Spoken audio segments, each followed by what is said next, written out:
guys. So kali ini aku lagi di sebuah taman guys. Kalian bisa lihat di belakang aku. Belakang itu ada seorang patung, sosok patung wanita yang membawa sebuah persembahan.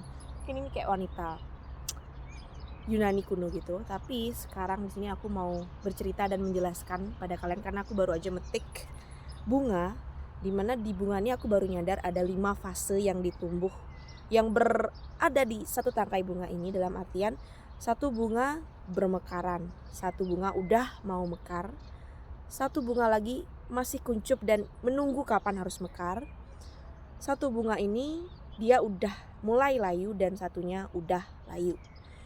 Jadi dalam artian bahwa si bunga-bunga ini tuh punya fase dan punya timeline mereka untuk bertumbuh dan berkembang, kapan harus mekar gitu. Dan aku pernah baca sebuah quotes yang cantik banget soal pertumbuhan si bunga ini. Bahkan bunga sendiri gak pernah memikirkan kapan dia harus bermekaran, kapan timeline yang tepat untuk bermekaran, karena yang dia tahu adalah jika dia ditempatkan di sebuah rumput liar, gurun pasir, dia bisa bertumbuh karena dia tahu dan yakin bahwa dia punya timeline mereka masing-masing.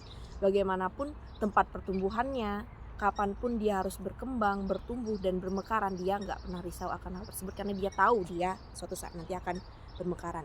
Dan aku juga baru menyadari bahwa misalnya contoh, di air sekalipun bunga teratai masih bisa mekar, di gurun pasir sekalipun bunga kaktus masih bisa bermekaran, bahkan di rumput liar pun bunga lili kecil masih bisa bermekaran. Dan mereka punya tingkat kecantikannya mereka masing-masing. Mereka punya timeline dalam artian mereka tahu kapan harus bertumbuh. Mungkin ada bunga-bunga yang harus punya temen untuk kelihatan cantik, untuk bermekaran bersamaan. Dan ada kalanya sebuah bunga yang harus menunggu dulu kapan akarnya kuat untuk menampung, kapan batangnya lebih tangguh, baru saat itu dia akan bermekaran secara tunggal.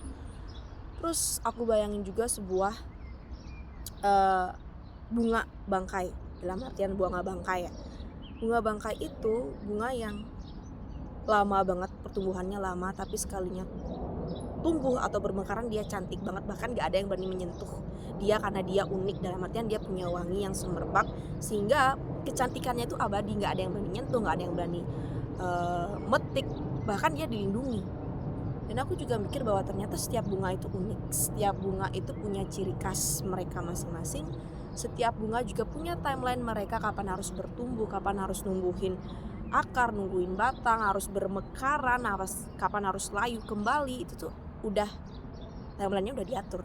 Dan gitu juga dengan kita gitu loh, kita gak perlu risau terlalu berat ataupun terlalu besar untuk memikirkan kapan kita harus berkembang, kapan kita harus gerak, kapan kita boleh istirahat. Dan itu emang ada timelinenya guys.